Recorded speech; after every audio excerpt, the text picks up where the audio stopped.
Hi there. If you're an adult and you're above 18, whether you're single or married, or even if you're in a relationship, regardless of your status, sit back and watch this particular video till the end. I have something to share with you.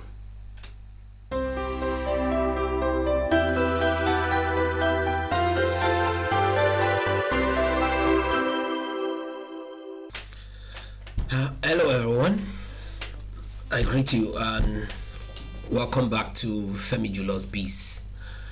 And today, as you can all see, I'm back to my mini studio. That means we are gonna be talking to one another. And today, what do I want to talk about? It's something I decided to call or tag financial tips or financial common sense. And you might be wondering what informed these things about finance.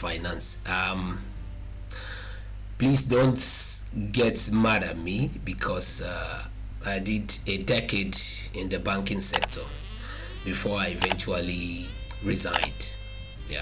I was in the financial sector and for a period of time, and I've been able to gather one or two things.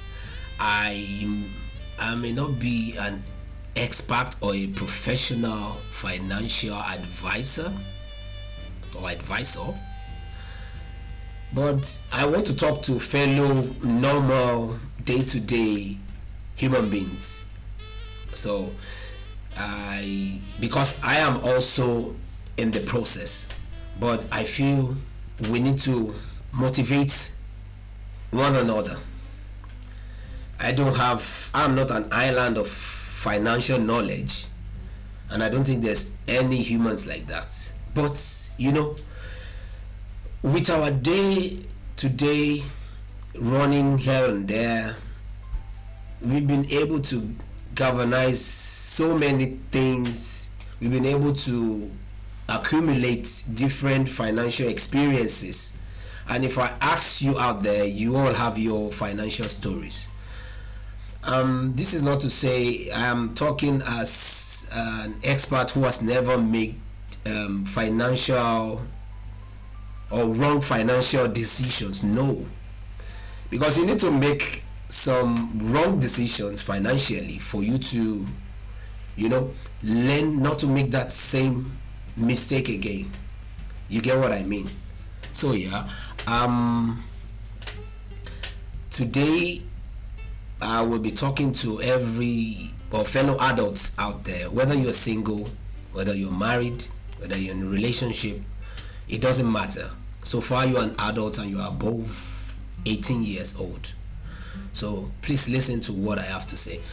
And this was out of the conversation I had during the week with some people. I would want to keep their names and profile confidential, but in my engagements with few close friends and relatives, so I was able to ponder on some things and what informed people about how well they take note of their financial well-being. Because if you look at it, the long and short of it, we all have different backgrounds, particularly if you are not from the wealthy empire. And wealthy empire, I mean, you do not have a chunk of assets waiting for you somewhere, maybe from your parent. Then I think you should listen to what I have to say, because I'm also involved. So for the rich ones, you might skip the video. Perhaps nothing I would say would make any sense. But if you go out there day to day hustling, trying to get hold of your life and trying to make the ends meet, then I think we should have this conversation, and I will just be talking from my own little experience. And for those who knows my history, I am grateful to God. I was able to keep a clean record for all my days within the banking sector. Well, this is not a means of bragging, but just to, let people know that you can still make the right decision even while you are surrounded with money, and you can also make the wrong decision if care is not taken. I think I may be able to say some things when it comes to finance and financial well-being, because what is the essence of all the day-to-day job we do? You wake up early, you come back late in the night. It's all about money. So we should not deceive ourselves as if it's not important. Your financial well-being is important, and I feel many have suffered a whole lot because of some financial decisions. It has affected some people health-wise.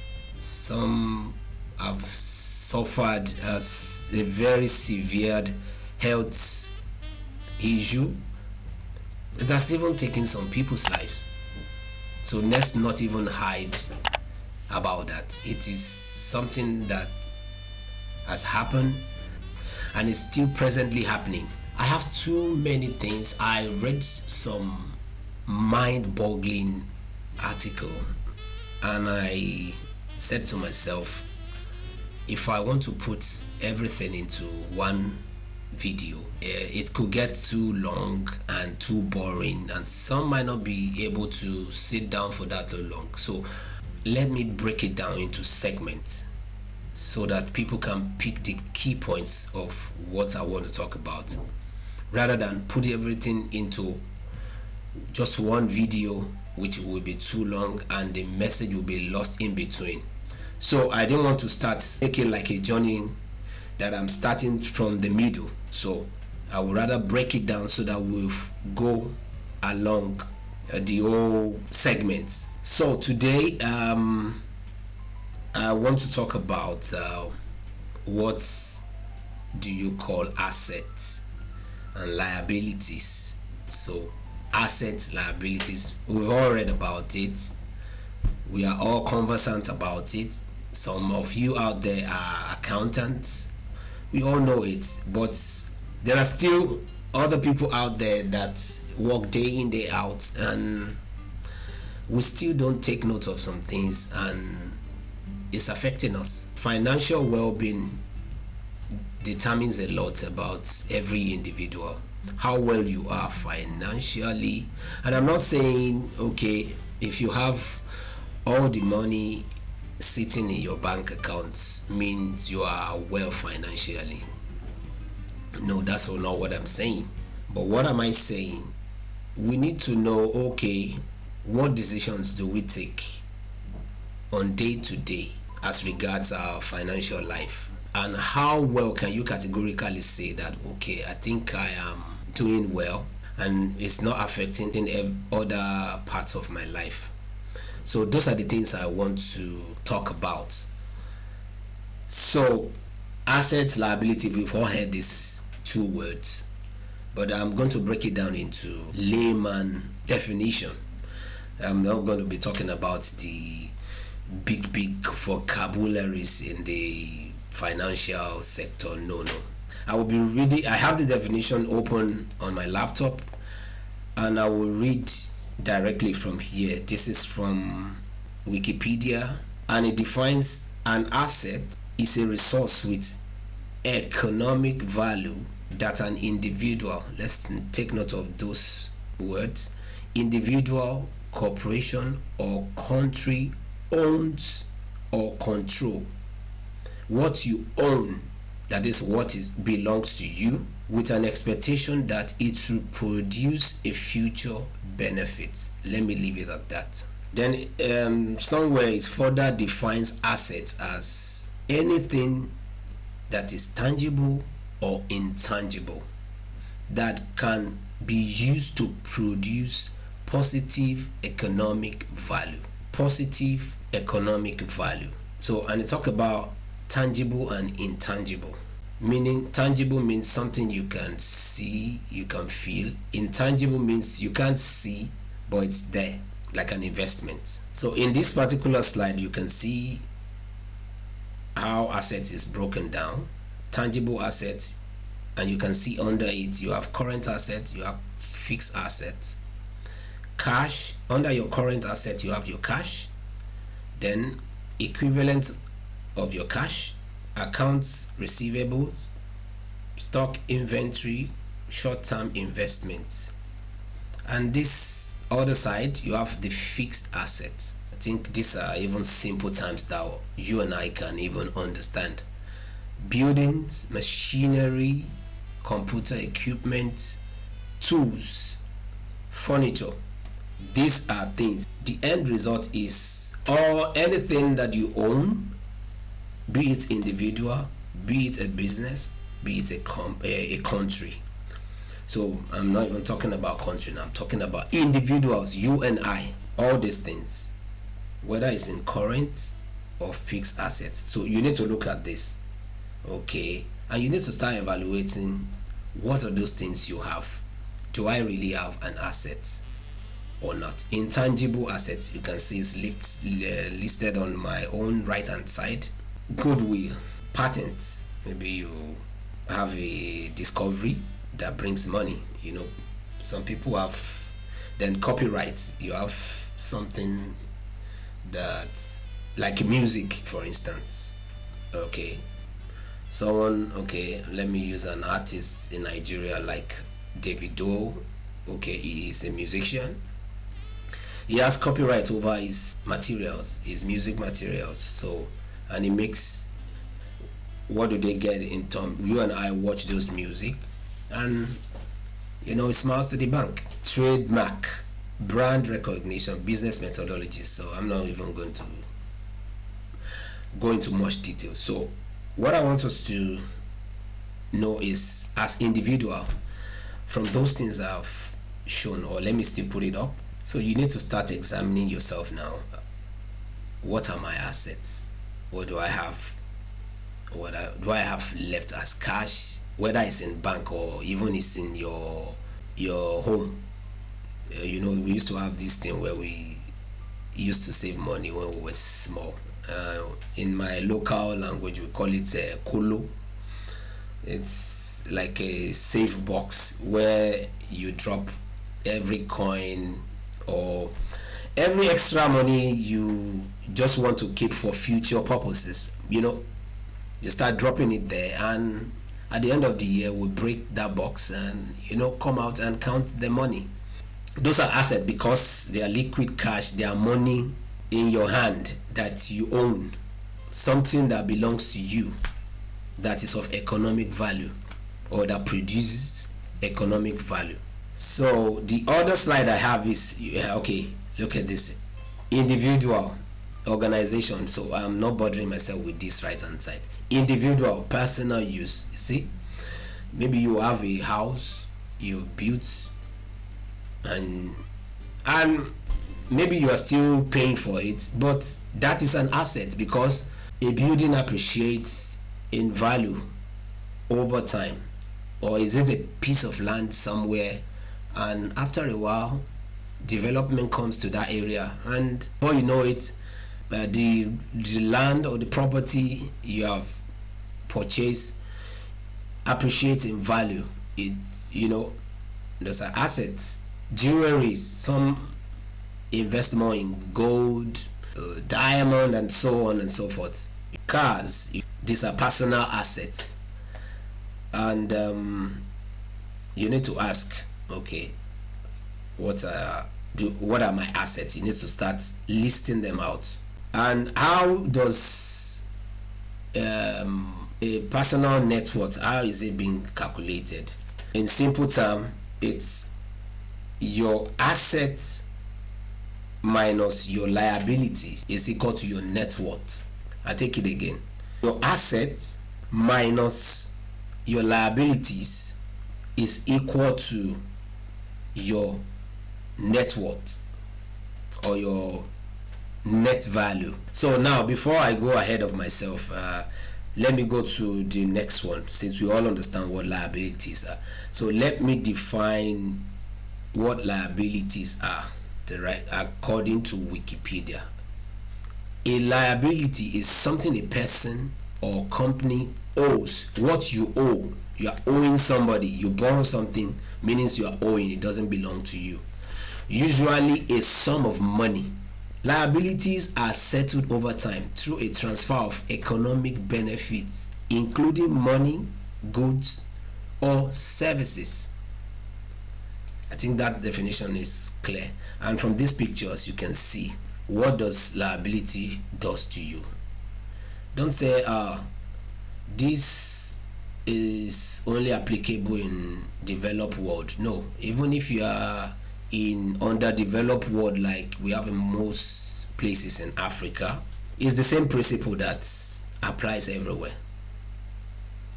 Each individual have assets and liabilities, which actually determines what is my net worth. When I remove my liabilities from my assets, that tells your true financial state, whether you are financially healthy or unhealthy. It's just like our health. When you are not feeling fine, you go to see your doctor. So financially too, if you are not healthy, it tells on every other things that you do, isn't it? So I think we all agree with that. If you're in the Western world, what is most common is mortgage. People take mortgage or take loan to fund a particular thing, but you need to now be careful. What am I owing? What am I borrowing money for? There's nothing bad about borrowing money, but you need to be careful about what you are borrowing money for and how that is going to affect your own personal life. Is it something, are you borrowing something you are able to even live with until you get the money paid back comfortably? Or am I overshooting myself? I think most of even these financial institutions also weigh what are your capabilities before they even give the money to you.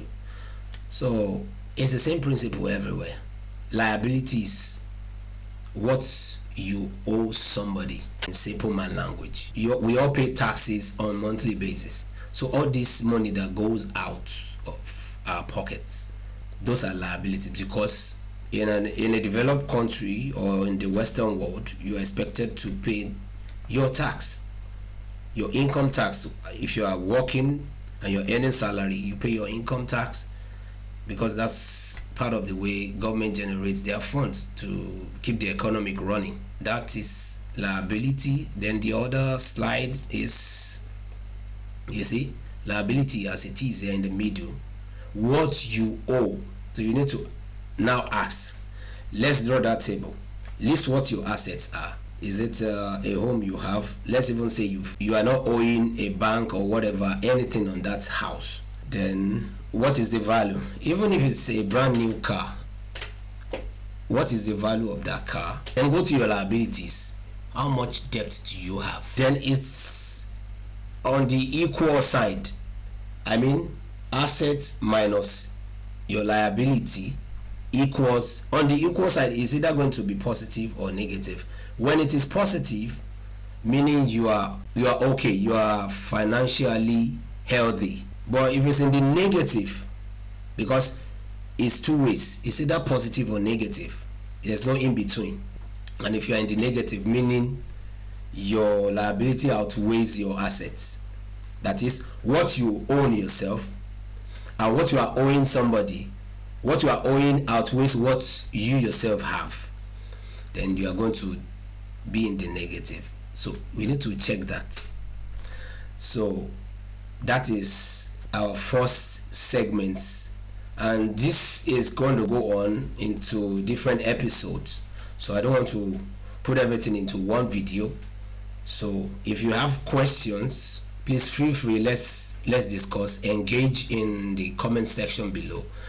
And please, before I forget, subscribe to the channel, because I intend to build on this particular segment I've called common sense, financial tips, or financial common sense, things that pertain to our finance. How well are we doing? What are the decisions we are taking?